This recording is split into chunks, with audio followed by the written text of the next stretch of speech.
നമ്മൾ ജീവിക്കുന്ന മിൽക്കി വേ ഗാലക്സി ഇത് പ്രപഞ്ചത്തിലെ കോടാനുകോടിക്കണക്കിന് ഗാലക്സികളിൽ ഒന്നു മാത്രമാണ്. പക്ഷേ മിൽക്കി വേ ഒറ്റയ്ക്കല്ല.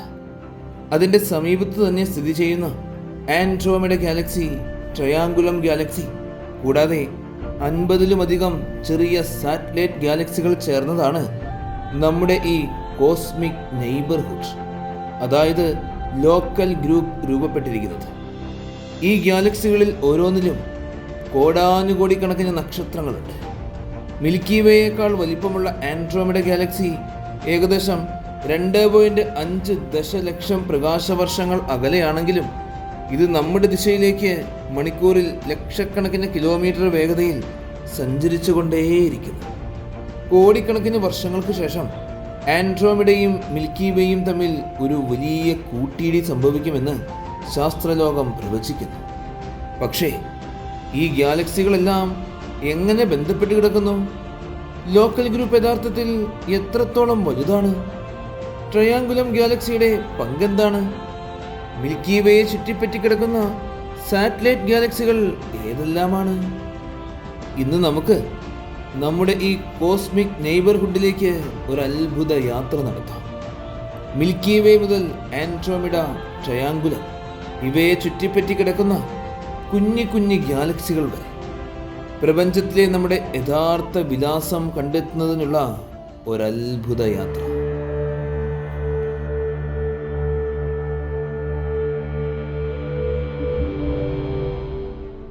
സൂര്യൻ്റെ ഏറ്റവും അടുത്ത് സ്ഥിതി ചെയ്യുന്ന സൂര്യൻ്റെ അയൽക്കാരൻ എന്നറിയപ്പെടുന്നത് 3 നക്ഷത്രങ്ങൾ അടങ്ങുന്ന ഒരു നക്ഷത്ര സമൂഹമാണ് alpha Centauri star system. Alpha Centauri A, alpha Centauri B, Proxima Centauri എന്നീ 3 നക്ഷത്രങ്ങളാണ് ഈ നക്ഷത്ര സമൂഹത്തിലുള്ളത്. ഇവയിൽ വലിപ്പം കൂടിയ 2 നക്ഷത്രങ്ങൾ പരസ്പരം തൊട്ട് സമീപത്താണ് സ്ഥിതി ചെയ്യുന്നത്. നഗ്നനേത്രങ്ങൾ കൊണ്ട് നോക്കുമ്പോൾ ഇവയെ പ്രകാശത്തിൻ്റെ ഒരു സ്രോതസ്സായി മാത്രമേ നമുക്ക് കാണുവാൻ സാധിക്കൂ. ഈ 2 നക്ഷത്രങ്ങളും കോമൺ മാസ് സെൻറ്ററിന് ചുറ്റിലും അല്പം നീളമേറിയ ഭ്രമണപഥത്തിലാണ് സഞ്ചരിക്കുന്നത്. ഇത് പൂർത്തിയാക്കുവാൻ ഏകദേശം ഭൂമിയിലെ 80 വർഷത്തോളം സമയമെടുക്കും. ഈ നക്ഷത്രങ്ങൾ തമ്മിലുള്ള പരമാവധി ദൂരം 35 ആസ്ട്രോണമിക്കൽ യൂണിറ്റും ഏറ്റവും കുറഞ്ഞ ദൂരം 11.2 ആസ്ട്രോണമിക്കൽ യൂണിറ്റുകളുമാണ്. ഈ നക്ഷത്ര സമൂഹവും നമ്മുടെ സൂര്യനും ഇടയിലുള്ള ദൂരം 4.36 പ്രകാശവർഷങ്ങൾ മാത്രമാണ്. ഈ സിസ്റ്റത്തിലെ ഏറ്റവും വലുതും തിളക്കമേറിയതുമായ നക്ഷത്രമാണ് ആൽഫ സെൻറ്റൗറി എ. നമ്മുടെ സൂര്യൻ്റെ മാസിൻ്റെ 1.08 മടങ്ങ് മാസ് കൂടുതലുള്ള മെയിൻ സീക്വൻസ് വിഭാഗത്തിൽപ്പെടുന്ന നക്ഷത്രമാണിത്. ഉപരിതല താപനിലയും സ്പെക്ട്രൽ ക്ലാസും സൂര്യനോട് സമാനമാണെങ്കിലും ഇതിൻ്റെ റേഡിയസ് സൂര്യൻ്റെ 1.22 മടങ്ങ് കൂടുതലാണ്. സൂര്യനേക്കാളും 1.5 ഇരട്ടിയോളം പ്രകാശം പുറപ്പെടുവിക്കുന്നുമുണ്ട്. ഈ നക്ഷത്രത്തിന് ചുറ്റിലും എക്സോ പ്ലാനറ്റുകൾ കണ്ടെത്തിയിരുന്നില്ല. എങ്കിലും 2021 നക്ഷത്രത്തെ ഇൻഫ്രാറെഡിൽ നിരീക്ഷിച്ചപ്പോൾ പ്രാഥമിക കണക്കുകൾ പ്രകാരം സമീപത്ത് തന്നെ ഒരു ഗ്രഹം പോലുള്ള വസ്തു ഉണ്ട് എന്ന് ചില തെളിവുകൾ കണ്ടെത്തി. ആ വസ്തുവിന് ഭൂമിയുടെ 9 മുതൽ 35 മടങ്ങ് വരെ മാസും ഭൂമിയുടെ 3.3 മുതൽ 7 മടങ്ങ് വരെ റേഡിയസും ഉണ്ടാകും. ഇത് സ്ഥിതി ചെയ്യുന്നത് നക്ഷത്രത്തിൽ നിന്നും 1.1 ആസ്ട്രോണമിക്കൽ യൂണിറ്റ് അകലത്തിലാണ്. ഭൂമിയെപ്പോലെ തന്നെ ഏകദേശം 1 വർഷ സമയം എടുത്തുകൊണ്ടാണ് അത് നക്ഷത്രത്തെ വലം വെച്ച് തീർക്കുന്നത്. ബഹിരാകാശത്തും ഭൂമിയിലും സ്ഥാപിച്ചിട്ടുള്ള ടെലസ്കോപ്പുകളിലൂടെ നമ്മൾ ഇന്നും ഇതിനെക്കുറിച്ച് കൂടുതൽ നിരീക്ഷണങ്ങൾ നടത്തിക്കൊണ്ടേയിരിക്കുകയാണ്. ഈ സിസ്റ്റത്തിലെ 2ാമത്തെ വലിപ്പം കൂടിയ നക്ഷത്രം ആൽഫ സെൻറ്റൗറി ബി ആണ്.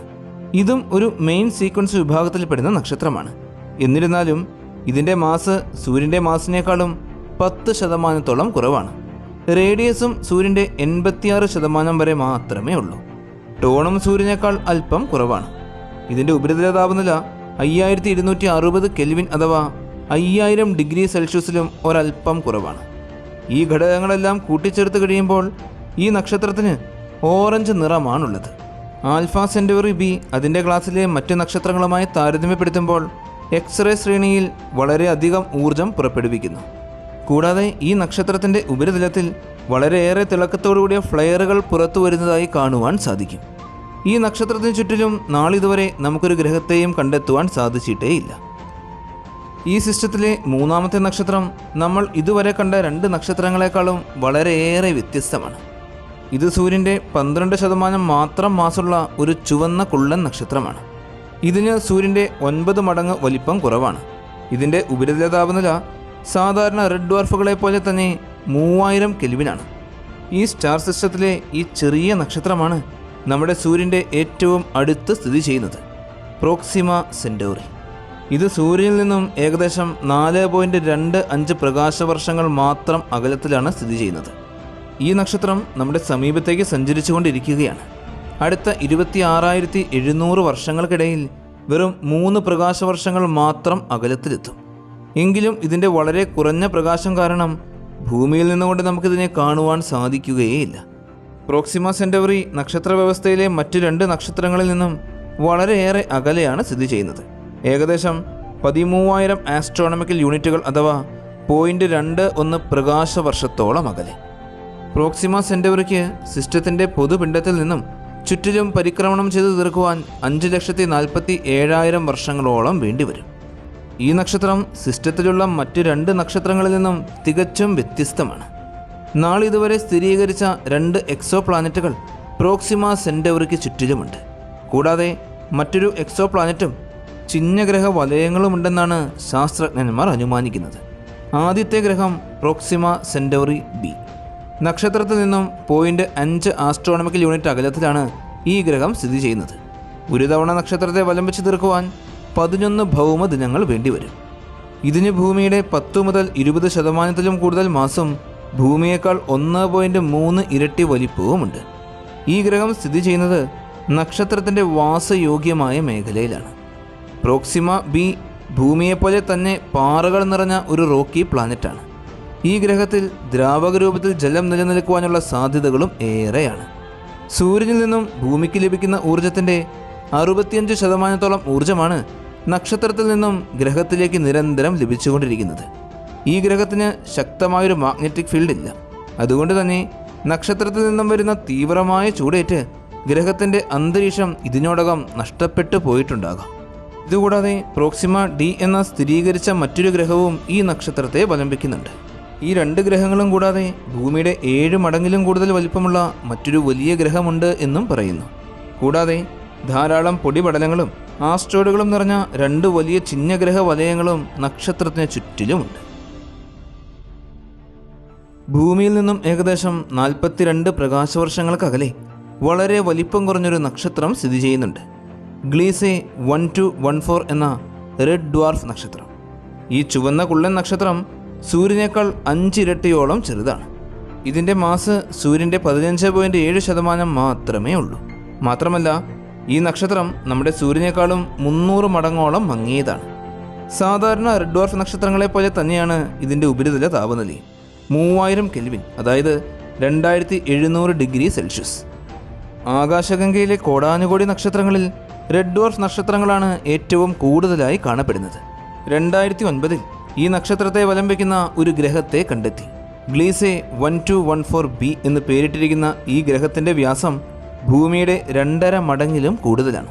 അതായത് ഭൂമിയുടെ ഇരട്ടിയിലും കൂടുതൽ വലിപ്പമുള്ള വലിയ ഗ്രഹം. ഈ എക്സോ പ്ലാനറ്റിന് നമ്മുടെ ഭൂമിയേക്കാളും 6.5 മടങ്ങോളം ഭാരമുണ്ട്.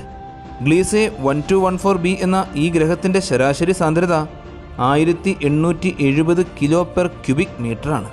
അതുകൊണ്ട് തന്നെ ഇത് പാറകളും ലോഹങ്ങളും നിറഞ്ഞ ഭൂമിയെപ്പോലുള്ള ഒരു റോക്കി പ്ലാനറ്റ് ആകാനുള്ള സാധ്യതകൾ വളരെയേറെ കുറവാണ്.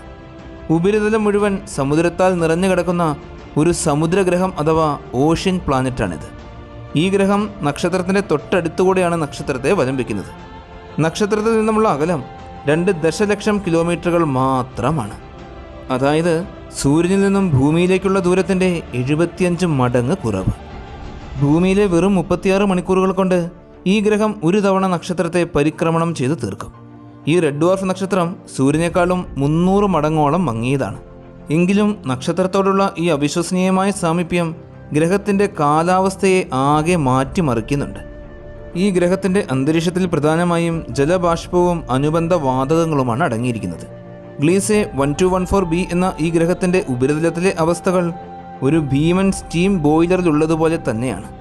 നക്ഷത്രത്തിൽ നിന്നുമുള്ള കഠിനമായ ചൂടേറ്റ് ഉപരിതലത്തിലെ ജലം നിരന്തരം തിളച്ചു മറിഞ്ഞുകൊണ്ടിരിക്കുകയാണ്. ഗ്രഹത്തിൽ ജലം സ്ഥിതി ചെയ്യുന്നത് ക്രയോസ്ഫിയറിന് തൊട്ട് താഴെയായിട്ടാണ്. ഈ ഗ്രഹത്തിൻ്റെ കോർഭാഗം പാറകളാലും ലോഹങ്ങളാലും നിർമ്മിതമാണെന്നാണ് കരുതപ്പെടുന്നത്. നിർഭാഗ്യവശാൽ ഈ സമുദ്രലോകത്ത് ജീവൻ പരിണമിക്കാനുള്ള സാധ്യതകൾ വളരെയേറെ കുറവാണ്. ഭൂമിയിൽ നിന്നും ഏകദേശം 650 പ്രകാശവർഷങ്ങൾക്കകലെ IRC+10216 എന്ന ഒരു മജസ്റ്റിക് നക്ഷത്രം സ്ഥിതി ചെയ്യുന്നുണ്ട്. CW ലിയോണിസ് എന്നാണ് ഇത് അറിയപ്പെടുന്നത്. ഇതിൻ്റെ വലിപ്പം നമുക്ക് സങ്കല്പിക്കാൻ സാധിക്കുന്നതിനേക്കാളും ഒരുപാട് കൂടുതലാണ്. ഇതിൻ്റെ വലിപ്പം സൂര്യൻ്റെ 560 മടങ്ങിലും കൂടുതലാണ്. അതായത് നമ്മുടെ ഭൂമിയിൽ നിന്നും സൂര്യൻ വരെയുള്ള ഏകദേശം 15 കോടി കിലോമീറ്ററിൻ്റെ 2.5 ഇരട്ടിയോളം വലിപ്പം. CW ലിയോണിസിനെ നമ്മുടെ സൗരയൂഥത്തിൻ്റെ മധ്യഭാഗത്ത് സ്ഥാപിച്ചു കഴിഞ്ഞാൽ ചൊവ്വാഗ്രഹം അടക്കമുള്ള എല്ലാ ഗ്രഹങ്ങളെയും വിഴുങ്ങി ചിഹ്നഗ്രഹ വലയത്തിൻ്റെ അതിർത്തിയെ വരെ തകർക്കും. എന്നാൽ ഈ ഭീകര വലിപ്പമുള്ള നക്ഷത്രത്തിന് ഇതിൻ്റെ വലിപ്പത്തിനനുസരിച്ചുള്ള ഒരു മാസില്ല. ഏകദേശം 1.5 മുതൽ 4 വരെ സോളാർ മാസാണ് ഈ നക്ഷത്രത്തിനുള്ളൂ. ഇതുപോലെ തന്നെ ഇതിൻ്റെ ഉപരിതല താപനിലയും വളരെയേറെ കുറവാണ്, 2300 കെൽവിൻ, അതായത് 2000 ഡിഗ്രി സെൽഷ്യസുകൾ മാത്രം. പക്ഷേ ഇത്ര ഭീകര വലിപ്പം കാരണം മറ്റേതൊരു ചുവന്ന ഭീമൻ നക്ഷത്രത്തെയും പോലെ തന്നെ ഈ നക്ഷത്രവും നമ്മുടെ സൂര്യനേക്കാൾ ശരാശരി 81,500 മടങ്ങ് കൂടുതൽ ഊർജം പുറപ്പെടുവിക്കും. ഈ നക്ഷത്രത്തിൻ്റെ പ്രായം നമുക്ക് കൃത്യമായി മനസ്സിലാക്കുവാൻ സാധിച്ചിട്ടില്ല എങ്കിലും നിരവധി ബില്യൺ വർഷങ്ങളോളം പ്രായമുണ്ട്. ഈ നക്ഷത്രം സൂര്യൻ്റെ 3-5 ഇരട്ടി മാസ് കൂടുതലുള്ള ഒരു വെളുത്ത നീല നക്ഷത്രമായിരുന്നു എന്നാണ് അനുമാനിക്കപ്പെടുന്നത്. 1 ബില്യൺ വർഷങ്ങൾക്ക് മുമ്പ് ഈ നക്ഷത്രത്തിലെ ഹൈഡ്രജൻ്റെ വലിയ ശതമാനം കത്തിത്തീർന്ന് ഹീലിയമായി മാറുകയും നക്ഷത്രം ഒരു ചുവന്ന ഭീമനായി മാറാൻ തുടങ്ങുകയും ചെയ്തു. നക്ഷത്രത്തിൻ്റെ വ്യാസം ഡസൻ കണക്കിന് വലുതായി വളർന്നു. അതിൻ്റെ നിറം ക്രമേണ രക്തചുവപ്പായി മാറി. ഒരു ചുവന്ന ഭീമൻ നക്ഷത്രമായി മാറിയ CW ലിയോണീസ് അതിൻ്റെ ശരത്കാല വർഷത്തിലാണ് ഇന്നുള്ളത്. അടുത്ത 10,000 മുതൽ 30,000 വർഷങ്ങൾക്കുള്ളിൽ നക്ഷത്രത്തിലെ ഊർജം പരിപൂർണമായും തീരുകയും അതിനുശേഷം അതിശക്തമായ ഒരു വിസ്ഫോടനം സംഭവിച്ച് പുറംപാളികളെല്ലാം ബഹിരാകാശത്തിലേക്ക് ലയിച്ചു ചേരുകയും ചെയ്യും. അതിനുശേഷം അവിശ്വസനീയമായ വിധം ചൂടുള്ളതും ഇടതൂർന്നതുമായ ഒരു ബഹിരാകാശ വസ്തുവായി മാറും, വൈറ്റ് ഡ്വാർഫ് അഥവാ വെള്ളക്കുള്ളൻ. അപ്പോൾ സൂര്യൻ്റെ ഏകദേശം 80% അതിൻ്റെ മാസ്. ഊർജ്ജസ്രോതസ് ഇല്ലാതാകുന്നത് കാരണം കോടിക്കണക്കിന് വർഷങ്ങൾ കൊണ്ട് സാവധാനത്തിൽ മാറ്റാനാകാത്ത വിധം ഇത് മങ്ങിപ്പോകും. ഒടുവിൽ നിഗൂഢമായ കറുത്ത കുള്ളനായി മാറി അദൃശ്യനായി പോകും. ഭൂമിയിൽ നിന്നും 202 പ്രകാശവർഷങ്ങൾക്കകലെ K2-141 എന്നൊരു ഓറഞ്ച് കുള്ളൻ നക്ഷത്രമുണ്ട്. നമ്മുടെ സൂര്യൻ്റെ 68% അതിൻ്റെ വലിപ്പം. നക്ഷത്രത്തിൻ്റെ താപനില 4600 കെൽവിൻ, അതായത് സൂര്യനേക്കാളും ഏകദേശം 20% കുറവ്. ഈ നക്ഷത്രത്തിൽ നിന്നും വെറും 0.007 ആസ്ട്രോണമിക്കൽ യൂണിറ്റ് മാത്രം അകലത്തിലൂടെ ഒരു ഗ്രഹം വലംബിക്കുന്നുണ്ട്. വളരെ വിചിത്രമായൊരു ലോകം. K2-141b. ഭൂമിയേക്കാളും 5 ഇരട്ടി വലുതാണ് ഈ ഗ്രഹം. കൂടാതെ ഈ ഗ്രഹത്തിൻ്റെ ഉപരിതല ഗുരുത്വാകർഷണ ബലം നമ്മുടെ ഭൂമിക്കുള്ളതിനേക്കാൾ ഇരട്ടിയിൽ കൂടുതൽ ശക്തമാണ്. ഇതിന് കനത്ത ലോക കാമ്പാണുള്ളത്. ഗ്രഹത്തിൻ്റെ മൊത്തം മാസിൻ്റെ 20 മുതൽ 50% മാസം ഉൾക്കൊള്ളുന്നത് ഈ കാമ്പിലാണ്. ഗ്രഹത്തിന് നക്ഷത്രത്തെ വലം വയ്ക്കുവാൻ വേണ്ടി വരുന്നത് ഭൂമിയിലെ വെറും 6 മണിക്കൂറുകൾ മാത്രമാണ്. ഗ്രഹം നക്ഷത്രത്തിൻ്റെ ഇത്രത്തോളം അടുത്ത് സ്ഥിതി ചെയ്യുന്നത് കൊണ്ട് തന്നെ ഗ്രഹം നക്ഷത്രമായി ടൈഡലി ലോക്ക്ഡാണ്. ഗ്രഹത്തിൻ്റെ പകൽവശത്തെ താപനില 3270 കെൽവിൻ അഥവാ 3000 ഡിഗ്രി സെൽഷ്യസ് വരെ എത്തും. ഈ ഒരു വശം നിരന്തരം തിളച്ചു മറിഞ്ഞുകൊണ്ടിരിക്കുന്ന ലാവ നിറഞ്ഞൊഴുകുന്ന സമുദ്രങ്ങളാൽ മൂടപ്പെട്ടതാണ്. ലോഹങ്ങളുടെയും സിലിക്കേറ്റുകളുടെയും നീരാവി കൊണ്ട് നിർമ്മിതമായ ഒരു അന്തരീക്ഷമാണ് ഗ്രഹത്തിനുള്ളത്. രാത്രിവശം നേരെ വിപരീതവുമാണ്. ഇവിടെ അവിശ്വസനീയമായ വിധം തണുത്തു മരവിച്ചിരിക്കുകയാണ്. പകൽവശത്തെ താപനിലയേക്കാൾ ഒരുപാട് കുറവാണ് ഈ പ്രദേശത്തെ താപനില. ഇത്ര വലിയ തോതിലുള്ള താപനില വ്യതിയാനം കാരണം അസാധാരണവും ശക്തവുമായ കാറ്റുണ്ടാകാറുണ്ട്. സെക്കൻഡിൽ 1.75 കിലോമീറ്റർ എന്ന വലിയ വേഗതയിലാണ് ഇവിടെ കാറ്റ് വീശുന്നത്, അതായത് ശബ്ദത്തിൻ്റെ ഇരട്ടി വേഗത. ഗ്രഹത്തിൻ്റെ ഉപരിതലം ഈ അസാധാരണമായ ശക്തമായ കാറ്റുമുഴക്കത്താൽ തുടർച്ചയായി കുലുങ്ങിക്കൊണ്ടേയിരിക്കും. ഈ കാറ്റ് രാത്രിവശത്തെ അന്തരീക്ഷത്തിൽ ഘനീഭവിച്ച് അതിൻ്റെ ഉപരിതലത്തിൽ തീമഴയായി പെയ്തിറങ്ങുകയും ചെയ്യും. ഇത് പിന്നീട് ലാവാ നദിയായി മാറുകയും അതൊഴുകി മാഗ്മ സമുദ്രത്തിൽ എത്തിച്ചേരുകയും ചെയ്യും.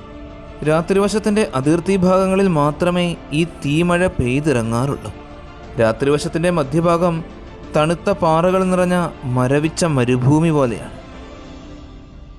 ഭൂമിയിൽ നിന്നും ഏകദേശം 670 പ്രകാശവർഷങ്ങൾക്ക് അകലെ സ്ഥിതി ചെയ്യുന്ന K9b എന്നറിയപ്പെടുന്ന വാതക ഭീമനുണ്ട്. അതിൻ്റെ ഉപരിതലം 4600 കെൽവിൻ ചൂടുള്ളതാണ്. അതായത് ഒരു നക്ഷത്രത്തെ പോലെ ചുട്ടുപഴുത്ത ഗ്രഹം. ഈ ഗ്രഹത്തിൻ്റെ മാതൃനക്ഷത്രം വെള്ളയും നീലയും കലർന്ന വലിയ നക്ഷത്രമാണ്. സൂര്യൻ്റെ 2.6 മടങ്ങ് മാസ് കൂടുതലുള്ള നക്ഷത്രമാണിത്.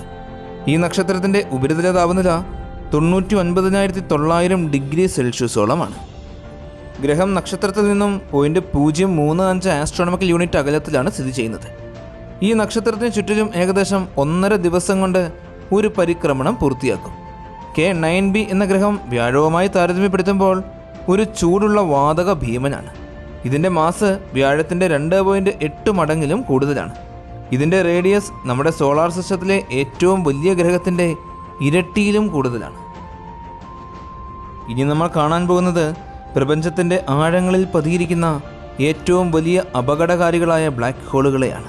സമീപത്തുകൂടെ കടന്നുപോകുന്ന പ്രകാശത്തെ പോലും ആഗിരണം ചെയ്യുന്ന ഈ ആകാശ വസ്തുക്കളെ കണ്ടെത്തുക എന്നത് ഒരുപാട് വെല്ലുവിളി നിറഞ്ഞ കാര്യമാണ്.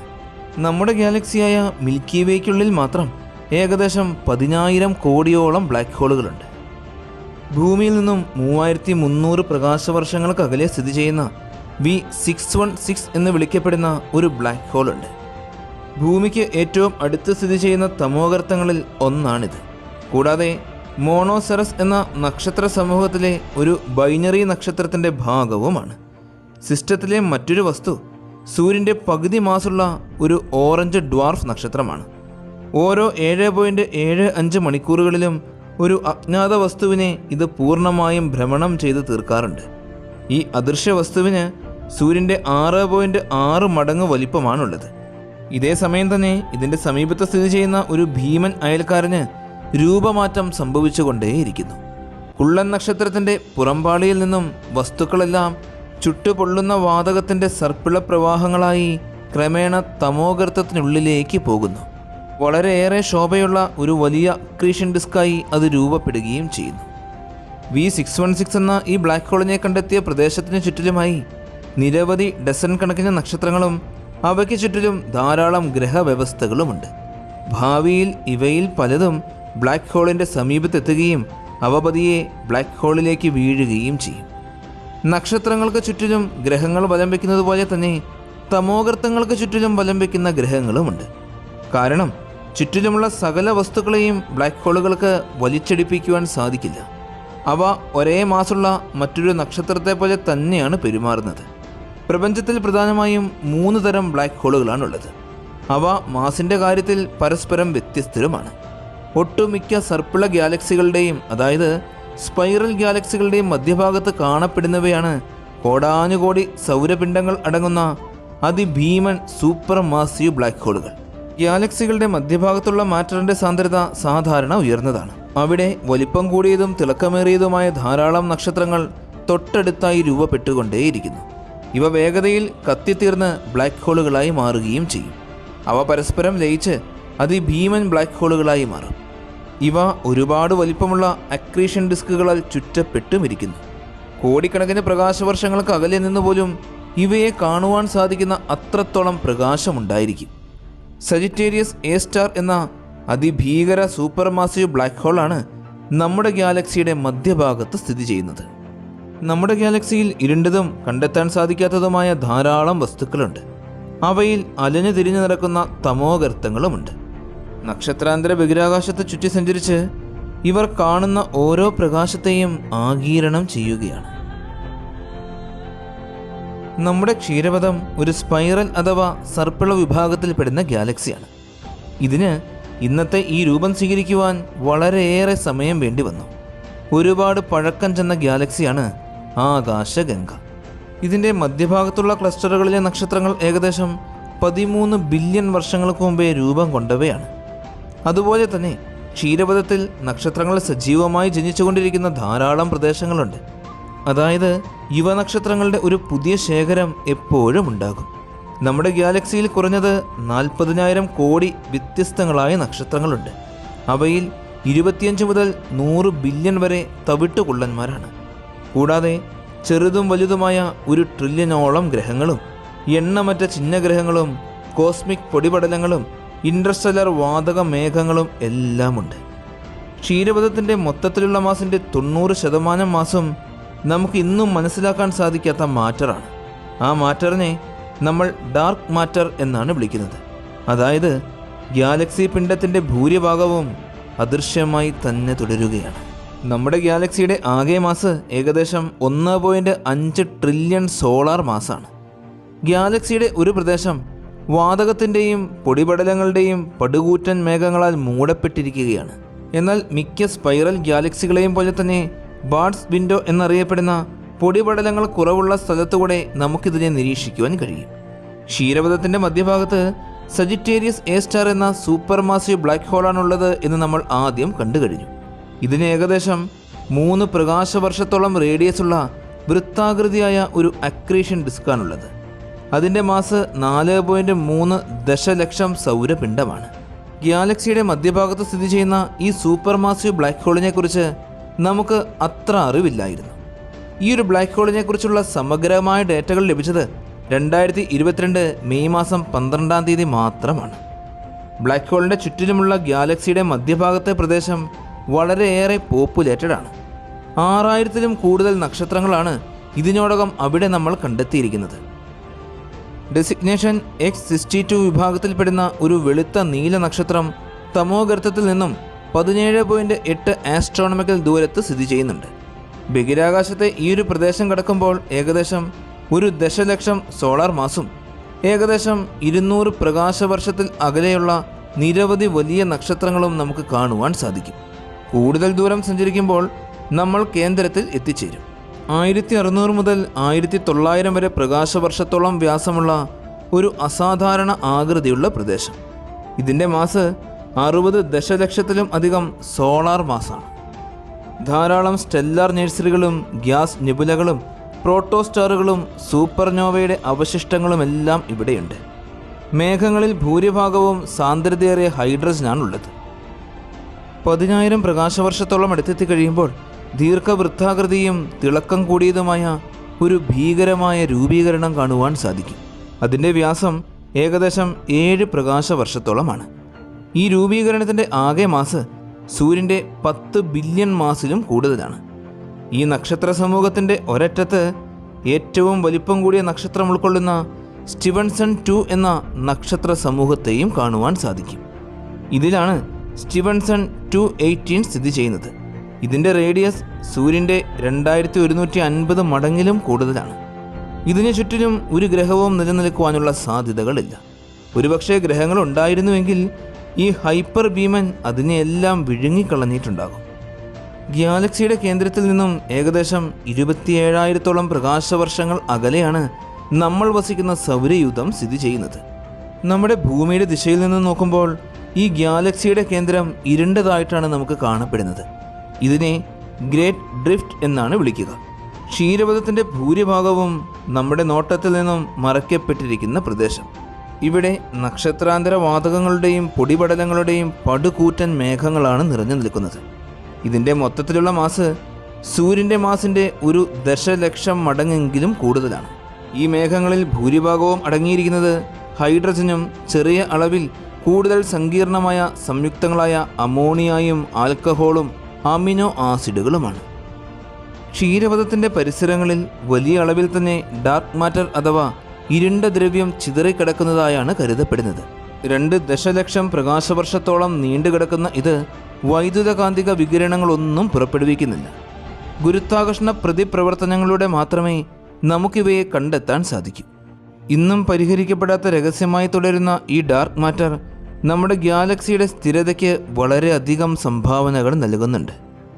നമ്മുടെ ഗാലക്സിയെ കണ്ടു കഴിഞ്ഞപ്പോൾ തന്നെ നമുക്ക് മനസ്സിലായി ഈ ബഹിരാകാശത്തിൻ്റെ ഓരോ കോണിലും എണ്ണമറ്റ എന്തുമാത്രം രഹസ്യങ്ങളാണ് ഒളിഞ്ഞു കിടക്കുന്നത് എന്ന്. ഇവയിൽ വളരെ ചിലത് മാത്രം നമുക്ക് പരിഹരിക്കാൻ സാധിക്കാറുമുണ്ട്. അങ്ങനെ പ്രപഞ്ച രഹസ്യങ്ങൾ നമ്മൾ കൂടുതൽ മനസ്സിലാക്കി തുടങ്ങുന്നു. 1885 ഭൂമിയിലെ എല്ലാ ജ്യോതിശാസ്ത്രജ്ഞന്മാരുടെയും ശ്രദ്ധ ഒരു അത്ഭുതകരമായ ജ്യോതിശാസ്ത്ര സംഭവത്തിലേക്ക് തിരിയുന്നു. ആൻഡ്രോമിഡ നെബുലയുടെ മേഖലയിലെ അസാധാരണമായൊരു തിളക്കമുള്ള ജ്വാല അതിന്റെ പ്രകാശത്താൽ ഏറ്റവും അടുത്തുള്ള നക്ഷത്രങ്ങളെയും ഹ്രസ്വമായി മറിച്ചു കളയുന്നു. ഈ അത്ഭുതകരമായ സൂപ്പർനോവയെ എസ് ആൻഡ്രോമിഡ എന്ന് വിളിച്ചു. ഇതിന്റെ അസാധാരണമായ പാരാമീറ്ററുകൾ ജ്യോതിശാസ്ത്രജ്ഞന്മാരെ വർഷങ്ങളോളം ആശയക്കുഴപ്പത്തിലാക്കി മാറ്റി. എന്നാൽ വെറും 6 മാസത്തിനു ശേഷം ആ നക്ഷത്രം അതിവേഗം മങ്ങി തുടങ്ങി. ഒടുവിൽ ആകാശത്തു നിന്ന് അത് എന്നേക്കുമായി അപ്രത്യക്ഷമായി പോയി. നിർഭാഗ്യവശാൽ ആ സമയത്ത് പ്രപഞ്ചത്തിന്റെ ഘടനയെക്കുറിച്ചുള്ള മനുഷ്യന്റെ ധാരണ വളരെ വളരെ വളരെ പരിമിതമായിരുന്നു. ജ്യോതിശാസ്ത്രജ്ഞന്മാർക്ക് കോസ്മിക് വസ്തുക്കളിലേക്കുള്ള ദൂരം കൃത്യമായി അളക്കുവാൻ ഇതുവരെ കഴിഞ്ഞിരുന്നില്ല. അതുകൊണ്ട് ആൻഡ്രോമിഡ നക്ഷത്ര സമൂഹത്തിലെ തിളക്കമുള്ള M31 എന്ന വസ്തുവിനെ ക്ഷീരപഥത്തിന്റെ ഭ്രാന്തപ്രദേശത്തുള്ള ഒരു സാധാരണ പ്രതിഫലന വസ്തുവായിട്ടാണ് കരുതിയിരുന്നത്. എന്നാൽ 1920കളിൽ കൂടുതൽ ശക്തമായ ദൂരദർശിനികളും ബഹിരാകാശ സാങ്കേതിക വിദ്യയുടെ വളർച്ചയും കാരണം സ്ഥിതി ആകെ മാറി മറിയാൻ തുടങ്ങി. എഡ്വിൻ ഹബിളും മറ്റു ജ്യോതിശാസ്ത്രജ്ഞന്മാരും നടത്തിയ നിരീക്ഷണങ്ങൾ ആൻഡ്രോമിഡ നെബുല ക്ഷീരപഥം പോലെ തന്നെയുള്ള ഒരു സ്വതന്ത്ര ഗാലക്സിയാണ് എന്ന് തെളിഞ്ഞു. അതിനുശേഷം ഏകദേശം 1 നൂറ്റാണ്ടോളം കടന്നുപോയി. ശാസ്ത്രം അതിശയകരമായ രീതിയിൽ മുന്നേറിക്കൊണ്ടിരിക്കുകയാണ്. ഇന്ന് ആൻഡ്രോമിഡ ഗാലക്സിക്ക് സർപ്പിള ഘടനയാണ് ഉള്ളത് എന്നും അതിൽ ഏകദേശം 1 ട്രില്യൺ നക്ഷത്രങ്ങൾ അടങ്ങിയിട്ടുണ്ട് എന്നും നമുക്കറിയാം.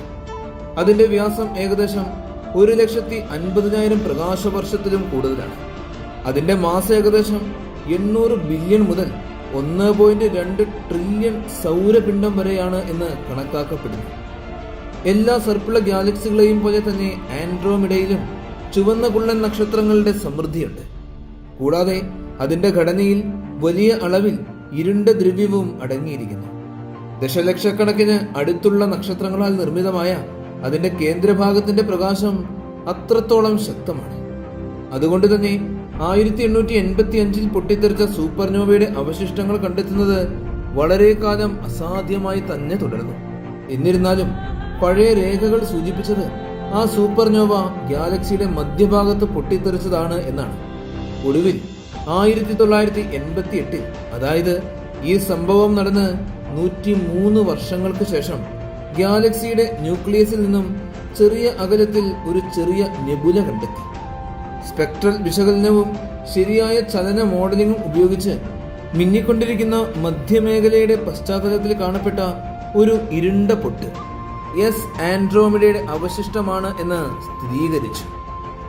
ആൻഡ്രോമിഡയുടെ മധ്യഭാഗത്തെ സൂക്ഷ്മമായി പഠിക്കുമ്പോൾ മറ്റ് സർപ്പിള ഗാലക്സികളിൽ നിന്നും അതിനെ വ്യത്യസ്തമാക്കുന്ന ഒരു വിചിത്രമായ സവിശേഷത നമുക്ക് കണ്ടെത്തുവാൻ സാധിക്കും. അസാധാരണമായ ഒരു ഇരട്ട ന്യൂക്ലിയസ്. അതിന്റെ ഉത്ഭവം ഇന്നും പൂർണ്ണമായി നമുക്ക് മനസ്സിലാക്കാൻ സാധിച്ചിട്ടേയില്ല. തിളക്കമുള്ളതും വലുതുമായ ഭാഗം ഗാലക്സിയുടെ ജ്യാമിതീയ കേന്ദ്രത്തിൽ നിന്നും ഒരൽപ്പം അകലത്തിലാണ് സ്ഥിതി ചെയ്യുന്നത്.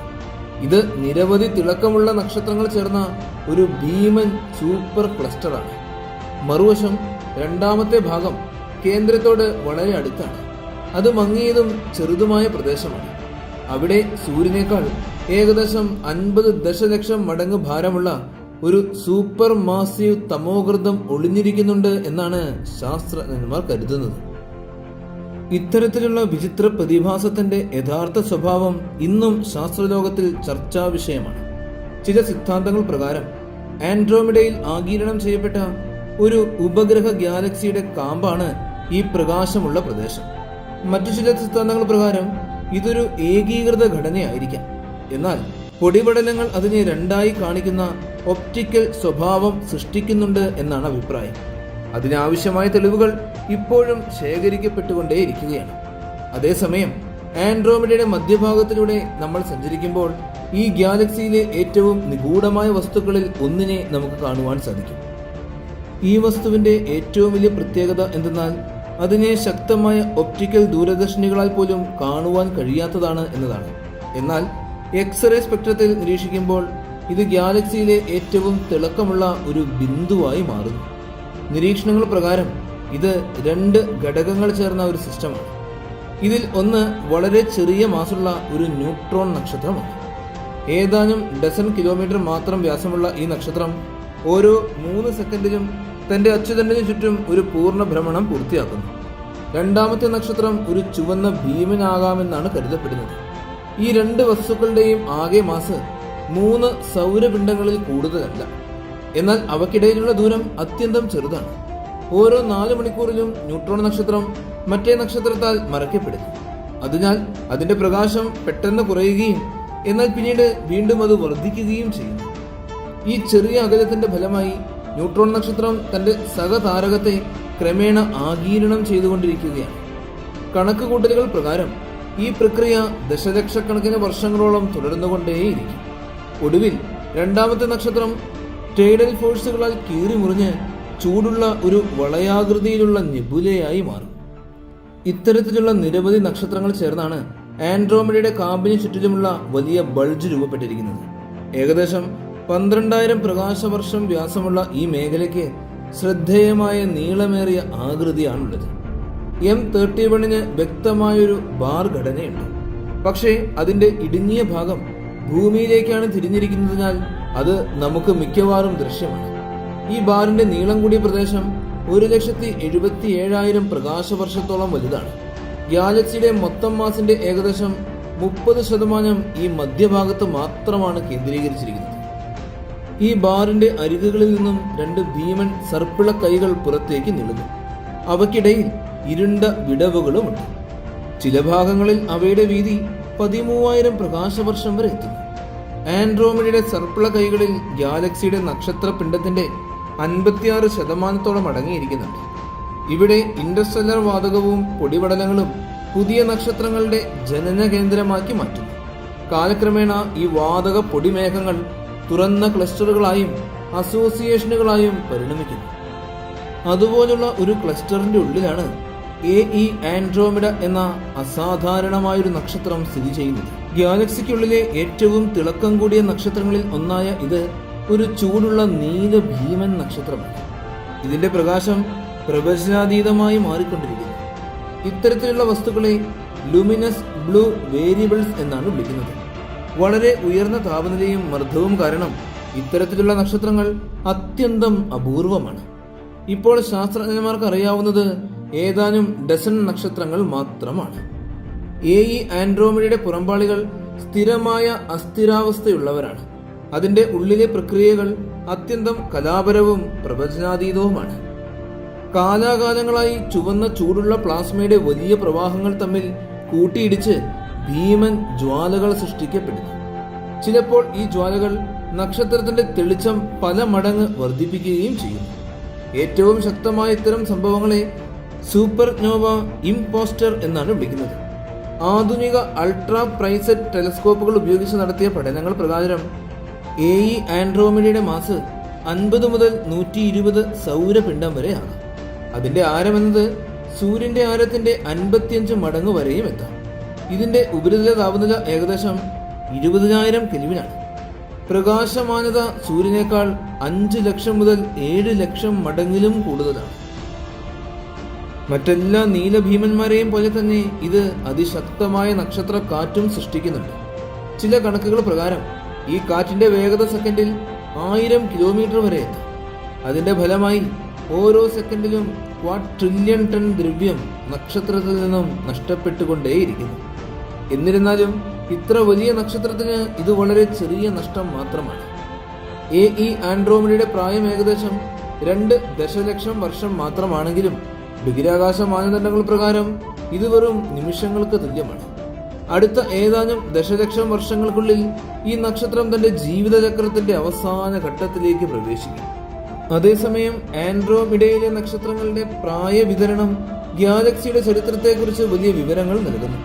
ഏറ്റവും പഴയ നക്ഷത്രങ്ങൾ ഏകദേശം 11 മുതൽ 13 ബില്യൺ വർഷം വരെ പഴക്കമുള്ളവ ഗാലക്സിയുടെ മധ്യഭാഗത്താണ് കൂടുതലും കാണപ്പെടുന്നത്. വിപരീതമായി സർപ്പിള കൈകളിൽ യുവ നക്ഷത്രങ്ങളാണ് കൂടുതലായും ഉള്ളത്. ഇവയിൽ ചിലത് ഏതാനും ദശലക്ഷം വർഷങ്ങൾക്ക് മുമ്പ് മാത്രമാണ് ജനിച്ചത്.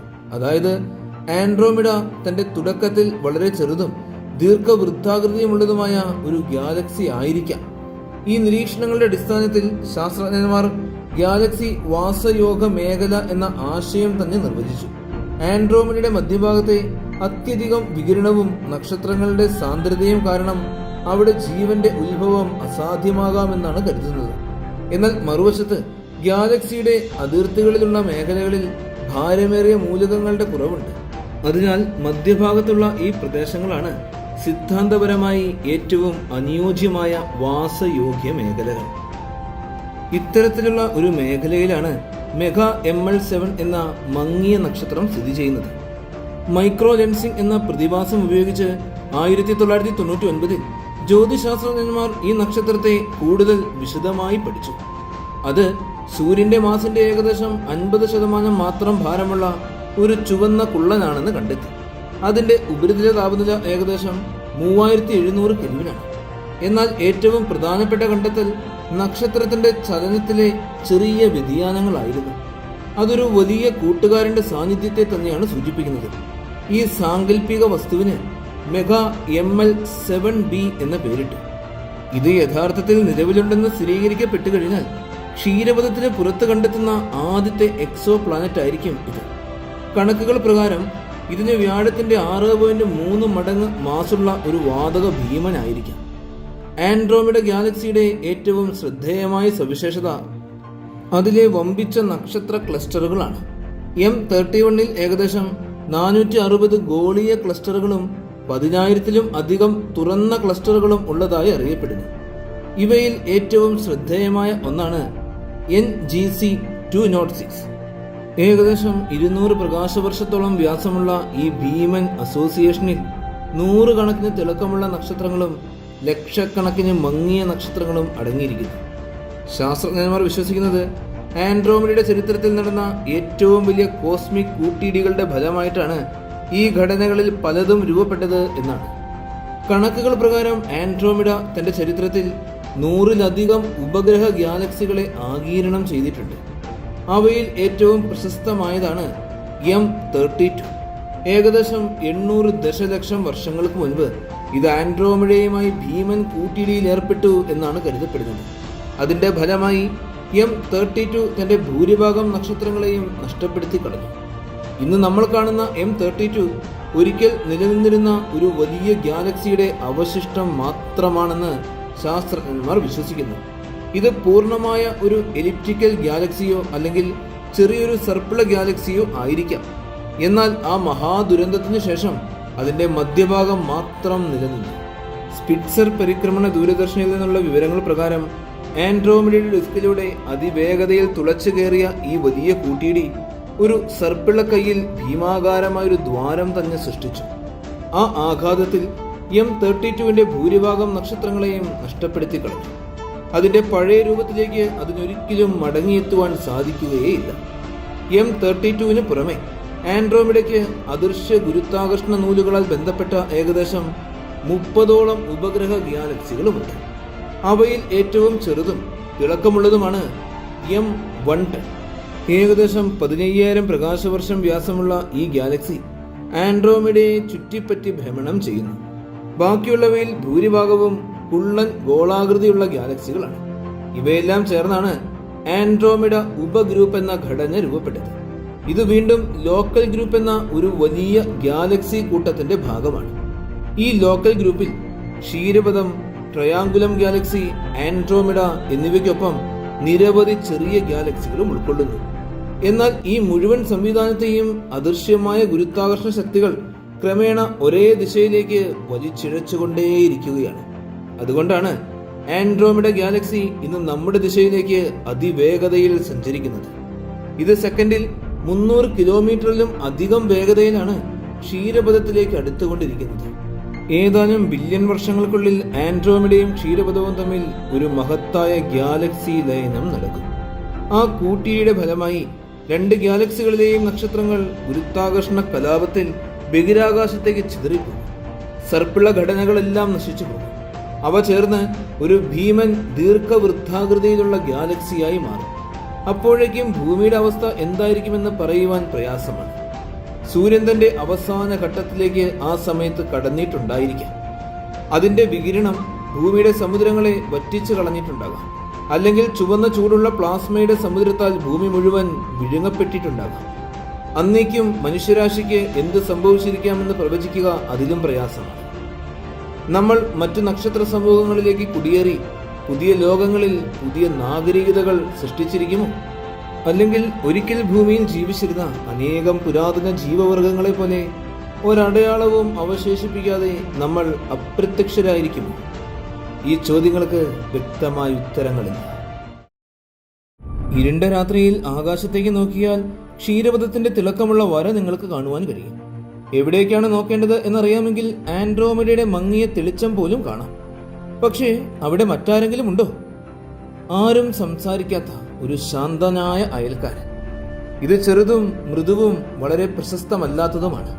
എന്നിരുന്നാലും ജ്യോതിശാസ്ത്രത്തിലെ ഏറ്റവും വലിയ അനുമാനങ്ങളിൽ ഒന്നിനെ വെല്ലുവിളിക്കുന്ന എന്തോ ഒന്ന് അത് മറയ്ക്കുന്നു. നഗര വെളിച്ചങ്ങളുടെ സ്പർശനമില്ലാതെ നിങ്ങൾക്ക് ആകാശത്തിന്റെ കീഴിൽ നിൽക്കാൻ കഴിയുമെങ്കിൽ അപ്പോൾ നിങ്ങൾക്കതിനെ കാണുവാൻ സാധിക്കും. ഒരു വൃത്തിയുള്ള ത്രികോണം രൂപപ്പെടുത്തുന്ന 3 നക്ഷത്രങ്ങളുടെ അരികിൽ പൊങ്ങിക്കിടക്കുന്ന ഒരു ചെറിയ മൂടൽമഞ്ഞ്. ഒറ്റ നോട്ടത്തിൽ നിങ്ങൾക്കതിനെ ഒരു വിദൂര മേഘമായി തെറ്റിദ്ധരിക്കാം. പക്ഷേ അതൊരു മേഘമല്ല. ഇത് കോടാനുകോടി സൂര്യന്മാരുടെ സംയോജിത പ്രകാശമാണ്. ഓരോന്നും 2.7 ദശലക്ഷം പ്രകാശവർഷത്തിലും അധികം അകലെ അതിമനോഹരമായി സർപ്പിളമായി കറങ്ങുന്നു. ട്രയാങ്കുലം ഗാലക്സി അല്ലെങ്കിൽ M33 ക്ഷീരപഥത്തിന്റെ ഏറ്റവും ചെറിയ കസിനായി ഇതിനെ കരുതാം. ഏകദേശം പകുതി വ്യാസമുള്ള അതിന്റെ 10-1 നക്ഷത്രങ്ങൾ മാത്രം ഉൾക്കൊള്ളുന്ന ഒരു ഗാലക്സി.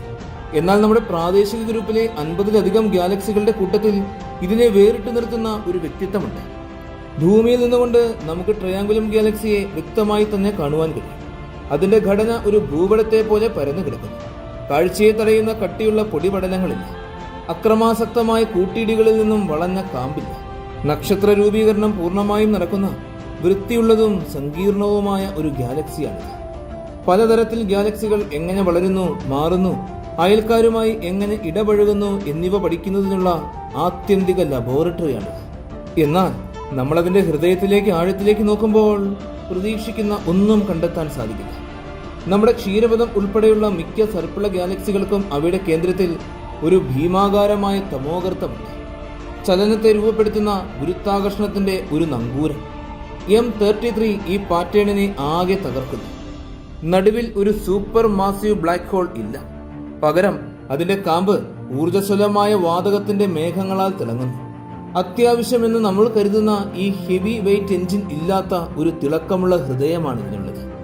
സ്വന്തം നിയമങ്ങൾ പാലിക്കുന്ന, എന്നാൽ മറ്റാരുടെയും അച്ചിൽ യോജിക്കാൻ വിസമ്മതിക്കുന്ന ഗാലക്സികളുടെ സ്വഭാവത്തെക്കുറിച്ച് നമുക്ക് അറിയാമെന്ന് നമ്മൾ കരുതുന്ന പല കാര്യങ്ങളും ചോദ്യം ചെയ്യുവാൻ ധൈര്യപ്പെടുന്ന ഒരയൽക്കാരൻ. ട്രയാങ്കുലം ഗാലക്സിക്ക് അതിന്റെ പേര് ലഭിച്ചത് ഒരു ലാബിലിരുന്ന ജ്യോതിശാസ്ത്രജ്ഞന്മാരിൽ നിന്നായിരുന്നില്ല. മറിച്ച് വടക്കനാകാശത്തിലെ ട്രയാങ്കുലം എന്ന ചെറിയ നക്ഷത്ര സമൂഹത്തിന് സമീപം അത് നിശബ്ദമായി തൂങ്ങിക്കിടക്കുന്ന രീതിയിൽ ആയതിനാലാണ്. 3 നക്ഷത്രങ്ങൾ ഒരു തികഞ്ഞ ജ്യാമിതീയ രൂപം ഉണ്ടാക്കുന്നു. നഗ്നനേത്രങ്ങൾക്ക് ദൃശ്യമാവാത്ത വിധത്തിൽ ഒരു മങ്ങിയ പ്രകാശ ചുഴലിക്കാറ്റായി കിടക്കുന്നു. മനുഷ്യ ചരിത്രത്തിന്റെ ഭൂരിഭാഗവും ആരും ഇത് ശ്രദ്ധിച്ചിട്ടില്ല.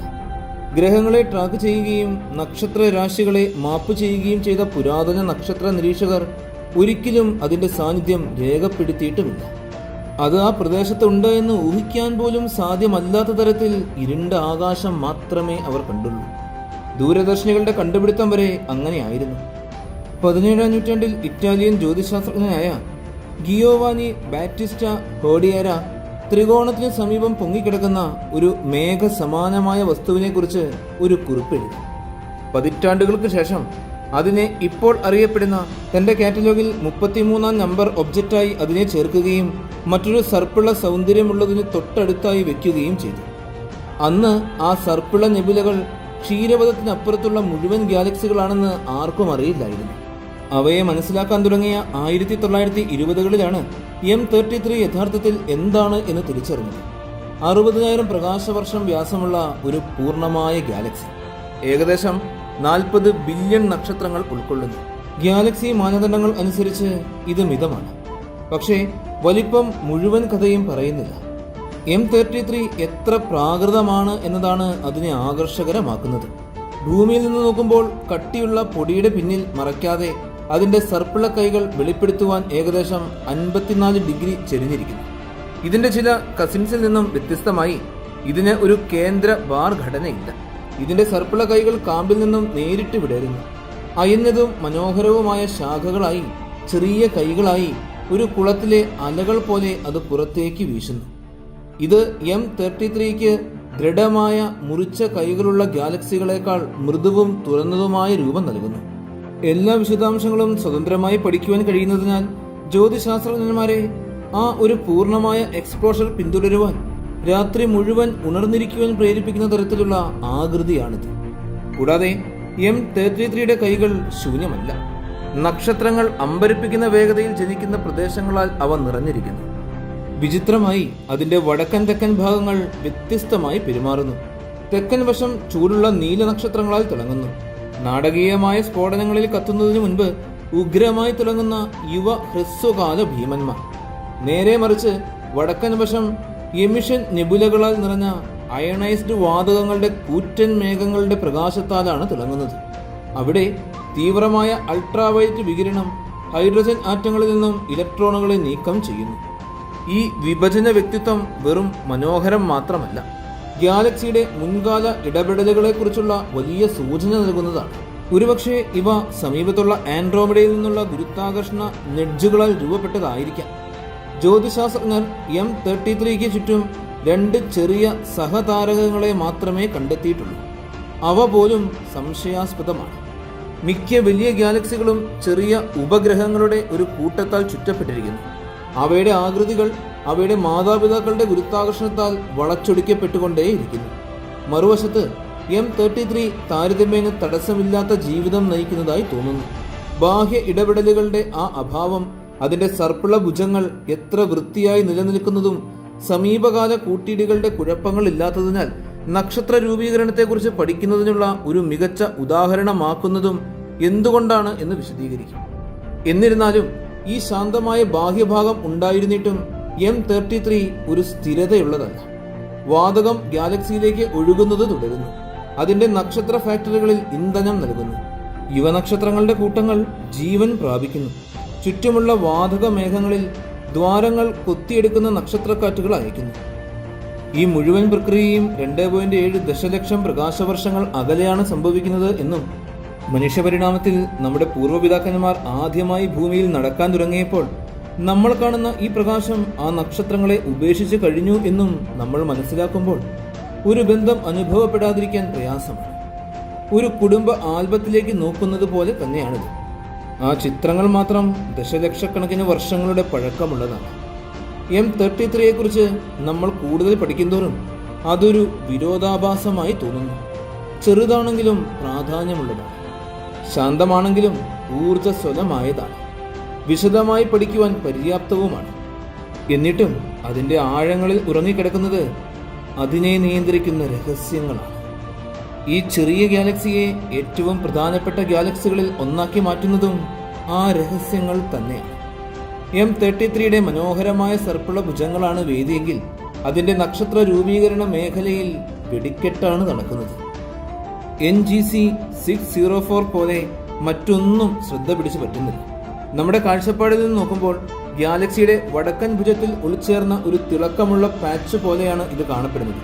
പക്ഷേ അത് ഗ്രാൻഡ് കനോണിന്റെ ഒരു കിടങ്ങ് എന്ന് വിളിക്കുന്നത് പോലെയാണ്. വാസ്തവത്തിൽ 1500 പ്രകാശവർഷത്തിലും അധികം വ്യാസമുള്ളതാണിത്. നമ്മുടെ ആകാശത്ത് ഓറിയോൺ ഇരിക്കുന്നിടത്ത് ഇതിരിക്കുകയാണെങ്കിൽ രാത്രിയിൽ ചന്ദ്രനൊഴികെ മറ്റെല്ലാ വസ്തുക്കളെയും ഇത് മറികടക്കും. മുകളിലേക്ക് നോക്കുമ്പോൾ വളരെയേറെ തിളക്കമുള്ളതും വിശാലവുമായൊരു പ്രകാശം കാണുന്നത് സങ്കല്പിക്കുക. സ്ഥലത്ത് മരവിച്ച ഒരു രണ്ടാമത്തെ സൂര്യോദയമായി തന്നെ നമുക്കിതിനെ തെറ്റിദ്ധരിക്കാം.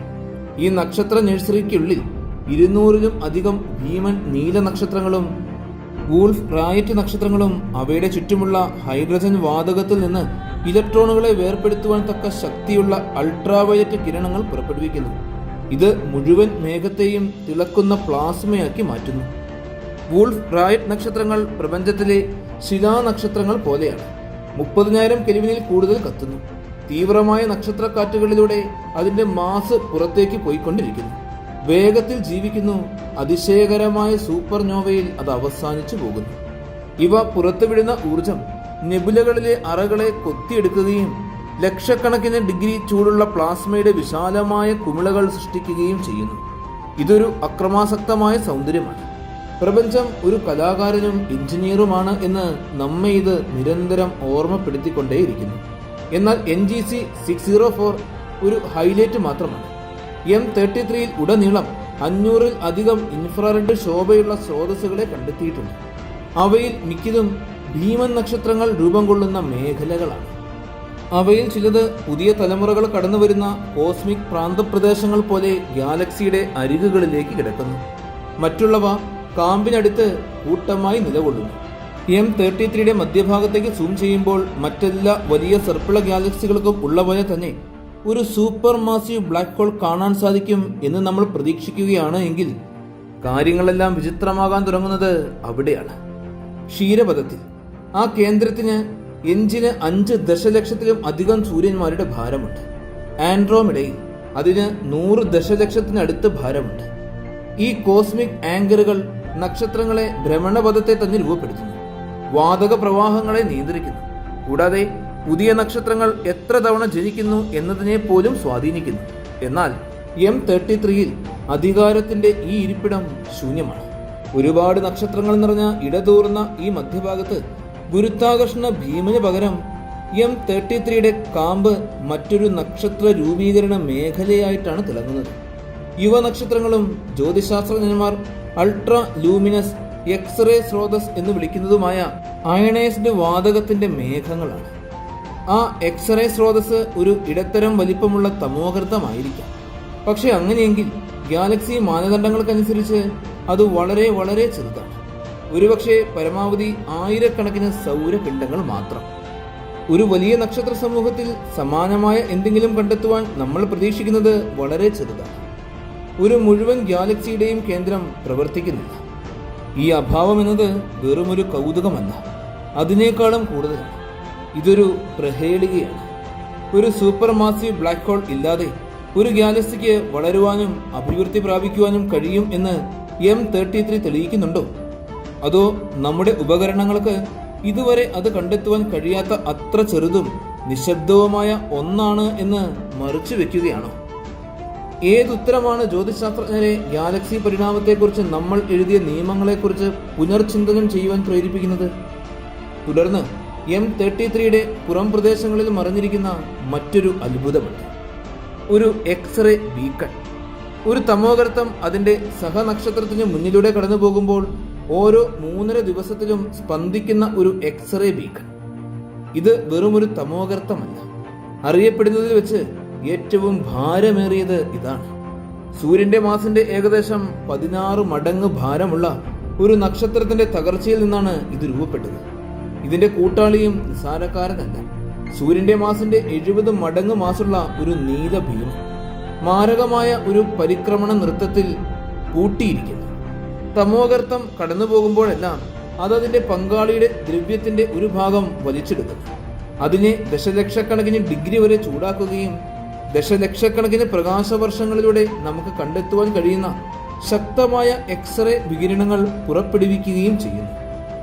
ഇതെല്ലാം ഒരുമിച്ച് ചേർത്താൽ NGC 604 ടൈറ്റാനിക് ശക്തി, 100 കണക്കിന് മറഞ്ഞിരിക്കുന്ന നക്ഷത്ര നഴ്സറികൾ, ഭ്രാന്തപ്രദേശങ്ങളിലെ റെക്കോർഡ് സൃഷ്ടിക്കുന്ന തമോഗർത്തം, മധ്യഭാഗത്ത് ഒരു ഹെവി വെയ്റ്റിന്റെ അമ്പരപ്പിക്കുന്ന അഭാവം.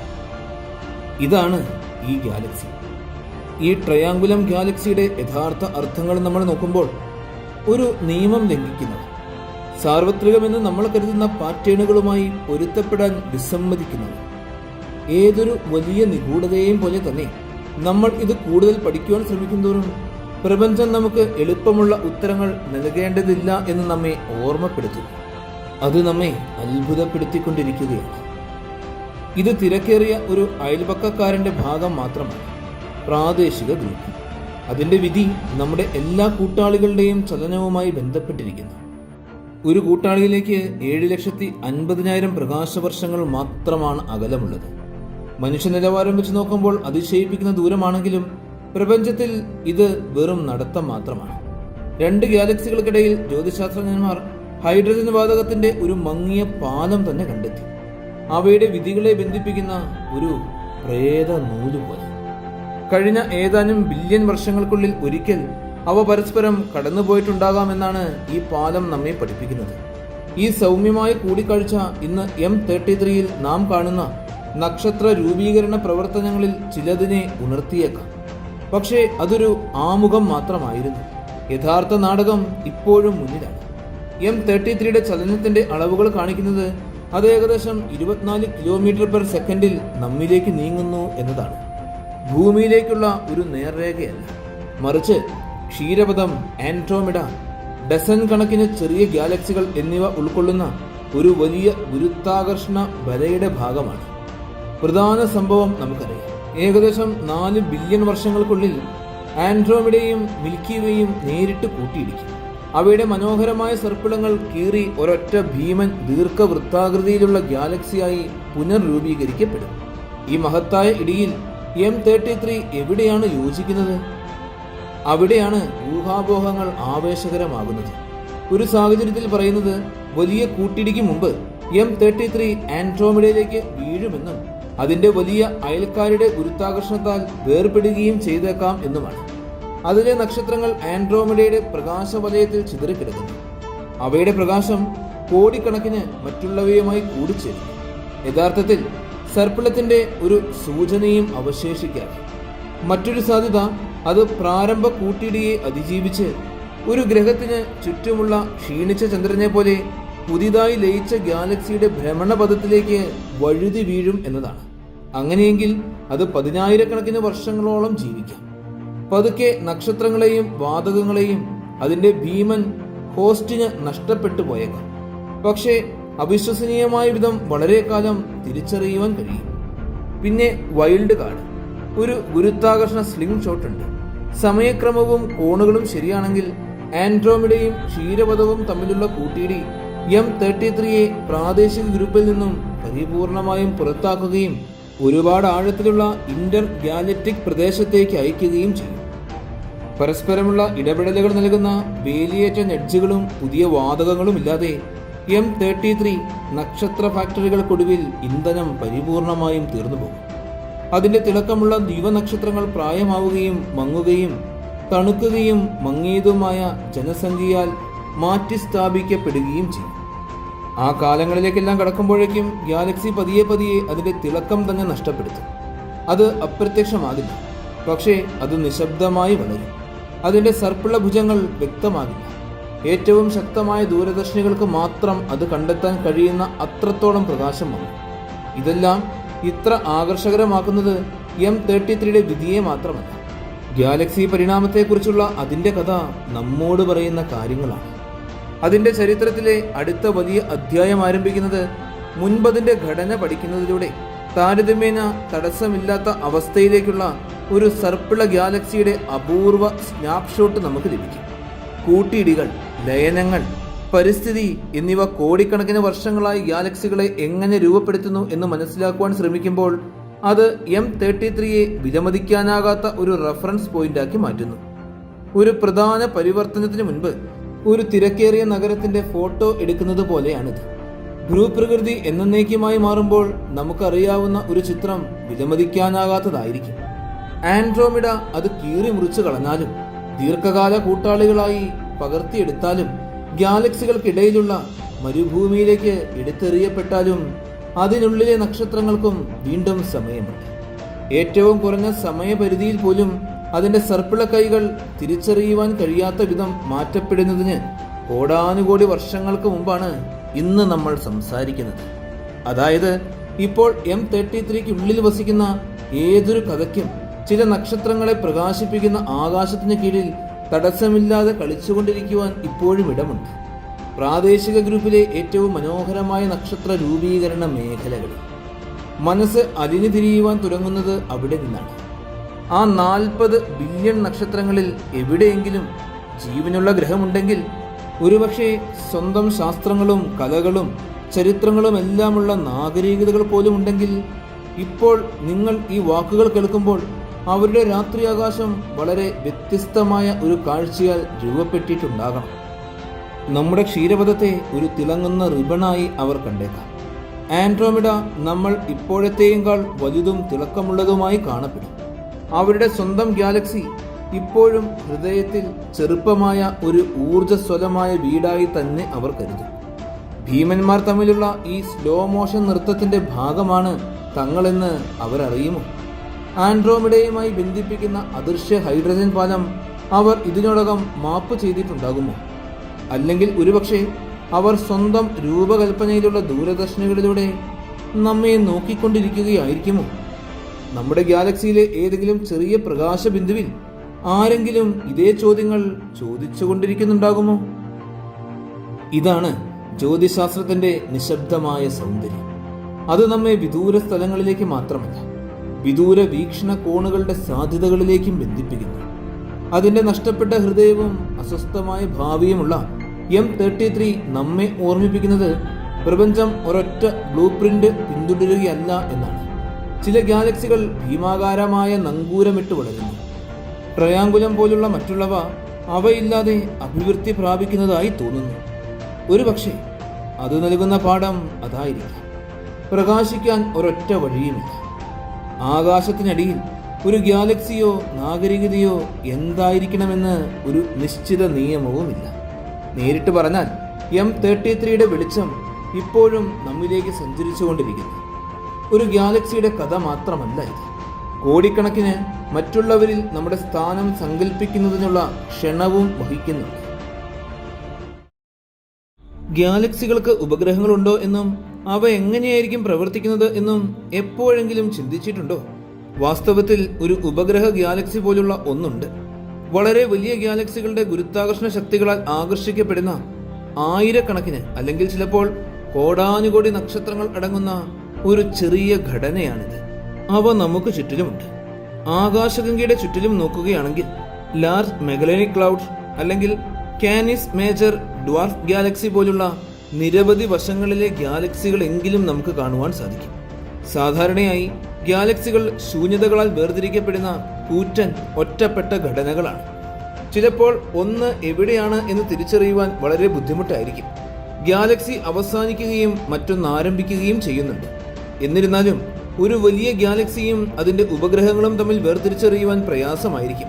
ഉദാഹരണത്തിന് ക്ഷീരപഥത്തിന്റെ പൊതുവായി അംഗീകരിക്കപ്പെട്ട ഉപഗ്രഹ ഗാലക്സികളായ കാനിസ് മേജറിനെ ഇപ്പോഴും ക്ഷീരപഥത്തിന്റെ ഒരു ഭാഗമായ വിദൂര നക്ഷത്രങ്ങളുടെ ഇടതൂർന്ന പ്രദേശമായിട്ടാണ് കാണുവാൻ കഴിയുക. ഒടുവിൽ പല ചെറിയ ഉപഗ്രഹ ഗാലക്സികളെയും അവയുടെ കൂടുതൽ ഭീമൻ അയൽക്കാരുടെ ഗുരുത്വാകർഷണത്താൽ വലിച്ചെടുക്കുവാൻ വിധിക്കപ്പെട്ടിരിക്കുന്നു.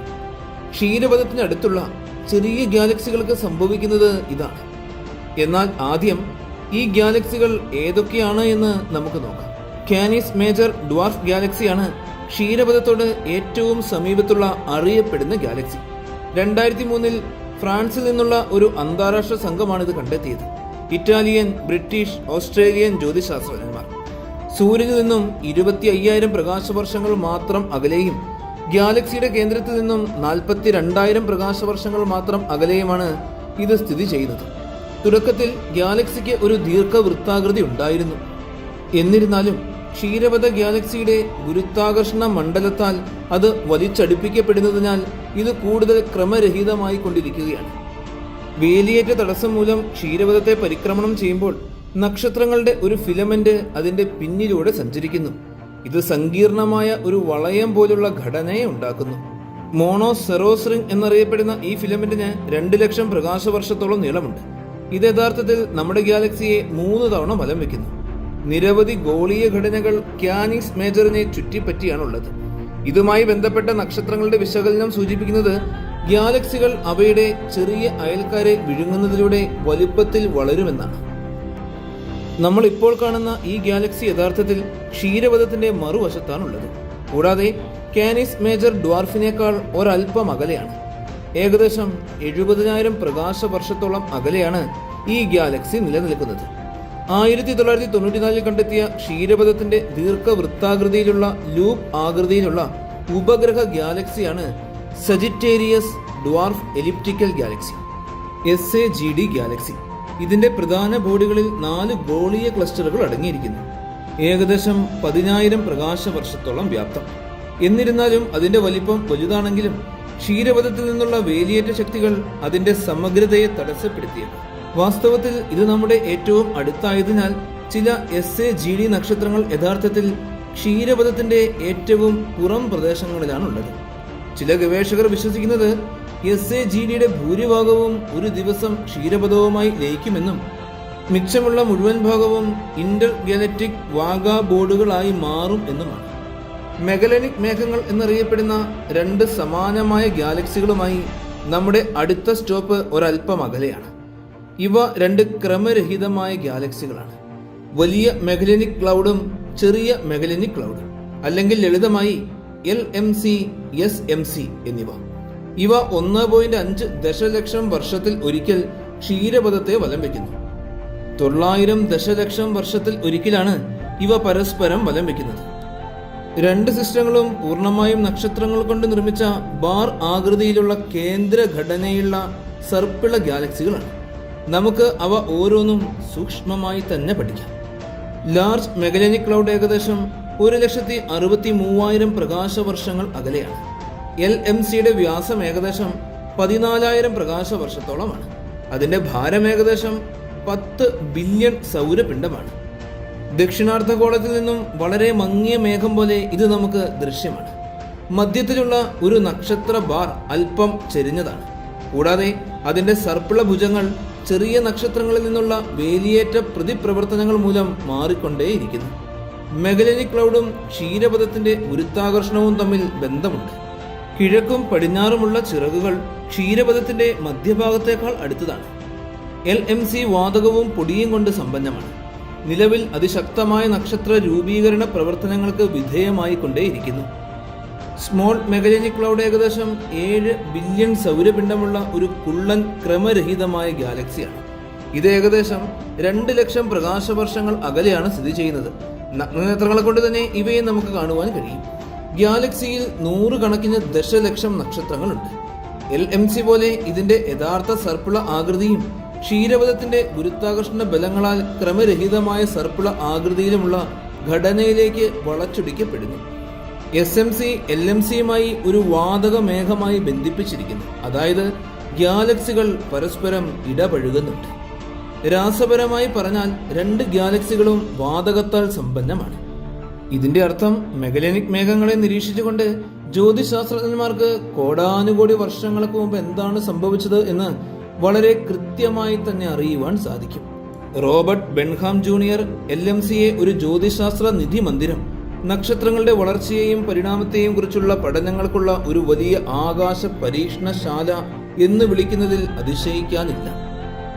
ഡ്രാക്കോ ഡ്വാർഫ് എന്നറിയപ്പെടുന്ന അടുത്ത ഗാലക്സി ലാർജ് മെഗലനിക് മേഘങ്ങളെക്കാൾ സൂര്യനിൽ നിന്നും ഏകദേശം 1 ലക്ഷം പ്രകാശവർഷത്തോളം അകലെയാണ്.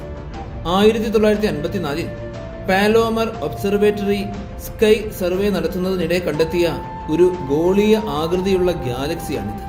നിർഭാഗ്യവശാൽ കുറഞ്ഞ പ്രകാശം കാരണം ഡ്രാക്കോ ഡ്വാർഫിനെ നഗ്നനേത്രങ്ങൾ കൊണ്ട് നമുക്കൊരിക്കലും കാണുവാൻ സാധിക്കില്ല. വ്യത്യസ്ത ഘടനയുള്ള ധാരാളം ചുവന്ന ഭീമന്മാർ ഗാലക്സിയിൽ അടങ്ങിയിരിക്കുന്നു. ലോഹസമ്പന്നമായ നക്ഷത്രങ്ങൾ മധ്യത്തിൽ കേന്ദ്രീകരിച്ചിരിക്കുമ്പോൾ ചുറ്റളവിൽ നിരവധി ലോഹ ദരിദ്ര നക്ഷത്രങ്ങളുമുണ്ട്. ഡ്രാക്കോ ഡ്വാർഫിനെ മിക്ക നക്ഷത്രങ്ങളും വളരെ പഴക്കമുള്ളതാണ്. 10 ബില്യൺ വർഷങ്ങൾക്ക് മുമ്പ് രൂപപ്പെട്ടവയാണ് ഇവയെല്ലാം. 2 മുതൽ 3 ബില്യൺ വർഷങ്ങൾക്ക് മുമ്പ് നക്ഷത്ര രൂപീകരണ പ്രവർത്തനത്തിന്റെ ഒരു ചെറിയ പൊട്ടിത്തെറി സംഭവിച്ചു. ഡോക്ടർ ക്രൈഗ് ടൈലറുടെ അഭിപ്രായത്തിൽ മാസും പ്രകാശവും തമ്മിലുള്ള അനുപാതം കാരണം ഗാലക്സിയിൽ വലിയ അളവിൽ ഡാർക്ക് മാറ്റർ അടങ്ങിയിരിക്കാം. അടുത്തത് 2 ഉപഗ്രഹ ഗാലക്സികളെ ഉൾക്കൊള്ളുന്നതാണ്. ഉർസ മേജർ 1ഉം 2ഉം ക്ഷീരപഥത്തെ പരിക്രമണം ചെയ്യുന്ന കുള്ളൻ ഗോളാകൃതിയിലുള്ള ഗാലക്സികളാണിവ. അവ യഥാക്രമം 2005 2006 കണ്ടെത്തി. ഉർസ മേജർ ഡ്വാർഫ് 1 സൂര്യനിൽ നിന്നും 3,30,000 പ്രകാശവർഷത്തോളം അകലെയാണ് സ്ഥിതി ചെയ്യുന്നത്. അതേസമയം ഉർസ മേജർ 2 സൂര്യനോട് വളരെ അടുത്തതുമാണ്. 1,00,000 പ്രകാശവർഷം മാത്രം അകലെയാണ് അത് സ്ഥിതി ചെയ്യുന്നത്. രണ്ടിന്റെയും ക്രമരഹിതമായ ദീർഘവൃത്താകൃതി ഗാലക്സികൾ വേലിയേറ്റ തടസ്സ പ്രക്രിയയെ സൂചിപ്പിക്കുന്നു. അവ ക്ഷീരപഥത്തിലെ ഏറ്റവും ചെറിയ ഗാലക്സി ഉപഗ്രഹങ്ങളിൽ ഒന്നാണ്. 2 ഗാലക്സികളും അസാധാരണമാം വിധം മങ്ങിയതുമാണ്. ഉദാഹരണത്തിന് ഉർസ മേജർ 2 എല്ലാ നക്ഷത്രങ്ങളുടെയും സഞ്ചിത പ്രകാശം സൂര്യനേക്കാളും 4000 മടങ്ങിൽ കൂടുതലാണ്. അതേസമയം ഗാലക്സിയുടെ ആകെ മാസ് എന്നത് ഏകദേശം 5 ദശലക്ഷം സൗരപിണ്ഡങ്ങളുമാണ്. 2 ഗാലക്സികളും പുരാതനവും വളരെയേറെ ലോഹക്കുറവുള്ളതുമാണ്. ഉർസ മേജർ 2 സൂര്യനേക്കാൾ 300 മടങ്ങ് കുറഞ്ഞ ഭാരമുള്ള മൂലകങ്ങൾ അടങ്ങിയിട്ടുണ്ടെന്ന് സ്ഥാപിക്കപ്പെട്ടിട്ടുണ്ട്. 2 ഗാലക്സികളിലെയും ഭൂരിഭാഗം നക്ഷത്രങ്ങളും പഴക്കമേറിയവയാണ്. അവയിൽ ചിലത് 10 ബില്യൺ വർഷത്തിലും പഴക്കമുള്ളതാണ്. ഉർസ മേജർ 1ഉം 2ഉം തമ്മിലുള്ള ഒരേ ഒരു പ്രധാന വ്യത്യാസം എന്നത് അവയുടെ വലിപ്പമാണ്. കൂടുതൽ മുന്നോട്ട് പോയി കഴിഞ്ഞാൽ നമ്മുടെ യാത്രയിലെ അടുത്ത പോയിന്റിലെത്തും. ആന്റിലിയ 2. ആന്റിലിയ നക്ഷത്ര സമൂഹത്തിലെ ഗാലക്സി ഡിസ്കിന് പിന്നിൽ സ്ഥിതി ചെയ്യുന്ന ക്ഷീരപഥത്തിന്റെ ഒരു കുള്ളൻ ഉപഗ്രഹ ഗാലക്സിയാണിത്. 2018 നവംബറിൽ യൂറോപ്യൻ സ്പേസ് ഏജൻസിയുടെ ഗയ ബഹിരാകാശ പേടകത്തിൽ നിന്നുള്ള ഡാറ്റ ഉപയോഗിച്ചാണ് ഈ ഗാലക്സി നമ്മൾ കണ്ടെത്തിയത്. ഇത് ഏകദേശം 9450 പ്രകാശവർഷത്തോളം വ്യാപിച്ചു കിടക്കുന്നു. സൂര്യനിൽ നിന്നും 4,24,000 പ്രകാശവർഷം അകലെയാണ് ഇതുള്ളത്. ഏതൊരു ഗാലക്സിയേക്കാളും കുറഞ്ഞ ഉപരിതല വെളിച്ചമാണ് ഇതിനുള്ളത്. ആ പ്രകാശക്കുറവ് തന്നെയാണ് ആന്റിലിയ 2 സവിശേഷമാക്കുന്നത്. വാസ്തവത്തിൽ സമാനമായ വലിപ്പമുണ്ടെങ്കിലും ലാർജ് മെഗലനിക് ക്ലൗഡ്സിനേക്കാൾ 10,000 മടങ്ങ് തിളക്കം കുറവാണിതിന്. അറിയപ്പെടുന്ന ഏതൊരു അൾട്രാ ഡിഫ്യൂസ് ഗാലക്സികളെക്കാളും ഏകദേശം 100 മടങ്ങിൽ കൂടുതൽ ഡിഫ്യൂസ് ഉള്ളതാണ് ആന്റിലിയ 2. ആംഗ്ലോ ഓസ്ട്രേലിയൻ ദൂരദർശിനി ഉപയോഗിച്ച് 159 അംഗ നക്ഷത്രങ്ങളെ തിരിച്ചറിഞ്ഞിട്ടുണ്ട്. ഏറ്റവും സാന്ദ്രത കുറഞ്ഞ ഇരുണ്ട ദ്രവ്യ ഹാലോകളിൽ ഒന്നാണ് ആന്റിലിയ 2 വസിക്കുന്നത്. ശക്തമായ ടൈഡൽ സ്ട്രിപ്പിങ്ങും നിരീക്ഷണങ്ങൾ കാണിച്ചു തന്നു. അതായത് ക്ഷീരപഥത്തിന്റെ ഗുരുത്വാകർഷണ ബലങ്ങൾ കാരണം ഗാലക്സി അതിന്റെ ആകൃതി മാറ്റിക്കൊണ്ടേയിരിക്കുന്നു. എന്നിരുന്നാലും ക്ഷീരപഥം ആന്റിലിയ 2 മാത്രമല്ല ബാധിക്കുന്നത്, വിപരീതമായും അത് പ്രവർത്തിക്കുന്നുണ്ട്. ഒരു ഉപഗ്രഹ ഗാലക്സി ക്ഷീരപഥത്തിന്റെ പുറം ഡിസ്കിനേക്കാൾ അലകൾ സൃഷ്ടിച്ചിരിക്കാമെന്ന് സമീപകാല പഠനങ്ങൾ സൂചിപ്പിച്ചു. അവസാനമായി നമ്മുടെ യാത്രയിലെ ഏറ്റവും വിദൂര ഗാലക്സികളിൽ ഒന്നിലേക്ക് പോകാം. 3.4 ദശലക്ഷം പ്രകാശവർഷം അകലെ സ്ഥിതി ചെയ്യുന്ന ധനുരാശിയിലെ ഒരു കുള്ളൻ Galaxy, Sagittarius dwarf irregular Galaxy, അതായത് SAGDI ഗാലക്സി. സമാന പേരിലുള്ള ദീർഘവൃത്താകൃതിയുള്ള ഗാലക്സിയുമായി ആശയക്കുഴപ്പത്തിലാകരുത്. ഇത് ക്രമരഹിതമായ, അതായത് ഇറഗുലറായ ഗാലക്സിയാണ്. 1977 ഇത് കണ്ടെത്തിയത്. 1977 ESO 1 മീറ്റർ ഷ്മിറ്റ് ദൂരദർശിനി ഉപയോഗിച്ചാണ് ഇതിനെ കണ്ടെത്തിയത്. ധനുക്കുള്ളൻ എന്നും ഇതറിയപ്പെടുന്നു. ഇത് വളരെ തിളക്കമുള്ളതും ഒരു നീണ്ട നക്ഷത്ര രൂപീകരണ പ്രക്രിയയിലൂടെ കടന്നുപോകുന്നതുമായ ഗാലക്സിയാണ്. തൽഫലമായി അതിലെ പല നക്ഷത്രങ്ങൾക്കും അത്ര പഴക്കമില്ല. ശരാശരി പ്രായം 4 മുതൽ 8 ബില്യൺ വർഷങ്ങൾ വരെ മാത്രമേ ഉള്ളൂ. രാസഘടനയുടെ വീക്ഷണകോണിൽ നിന്നും ഈ ഗാലക്സിയിലെ നക്ഷത്രങ്ങളെല്ലാം വളരെയേറെ ലോഹങ്ങൾ അടങ്ങിയവയാണ്. ഇത് ആദ്യകാല പ്രപഞ്ചത്തിലെ സമാനമായ വസ്തുക്കൾ പരിവേഷണം ചെയ്യുന്നതിന് അനുയോജ്യമായ ഒന്നാണ്. ക്ഷീരപഥ ഗാലക്സികളുടെ അരികുകളിലേക്കും അതിനപ്പുറത്തേക്കുമുള്ള ഒരു അത്ഭുതകരമായ യാത്രയായിരുന്നു ഇത്. ഗാലക്സികൾ വെറും ഒറ്റപ്പെട്ട നക്ഷത്ര സമൂഹങ്ങൾ മാത്രമല്ല, അവ പരസ്പരം ഗുരുത്വാകർഷണ ബലത്തിലൂടെ ബന്ധപ്പെട്ട് കിടക്കുന്ന നിരവധി മാറിക്കൊണ്ടിരിക്കുന്ന വലിയ പ്രപഞ്ച ഘടനകളാണ്.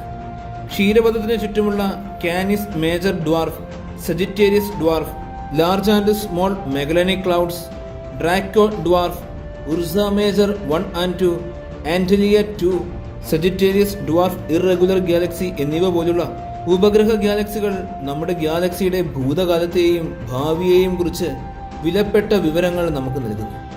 ഈ ചെറിയ ഗാലക്സികളെ പഠിക്കുന്നതിലൂടെ ഗാലക്സികളുടെ രൂപീകരണം, പരിണാമം, ഇരുണ്ട ദ്രവ്യത്തിന്റെ സ്വഭാവം, ആദ്യകാല പ്രപഞ്ചത്തിന്റെ അവസ്ഥകൾ എന്നിവയെക്കുറിച്ച് ജ്യോതിശാസ്ത്രജ്ഞർക്ക് കൂടുതൽ ആഴത്തിൽ മനസ്സിലാക്കുവാൻ സാധിക്കുന്നു.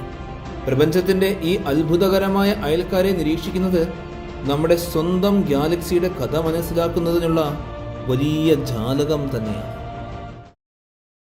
ഇന്നത്തെ വീഡിയോ എല്ലാവർക്കും ഒരുപാട് ഇഷ്ടമായി എന്ന് വിശ്വസിക്കുന്നു. നിങ്ങളുടെ എല്ലാവരുടെയും സപ്പോർട്ടുകൾ കൂടെ ഉണ്ടാകണം. നല്ലൊരു വീഡിയോയുമായി അടുത്ത എപ്പിസോഡിൽ കാണാം.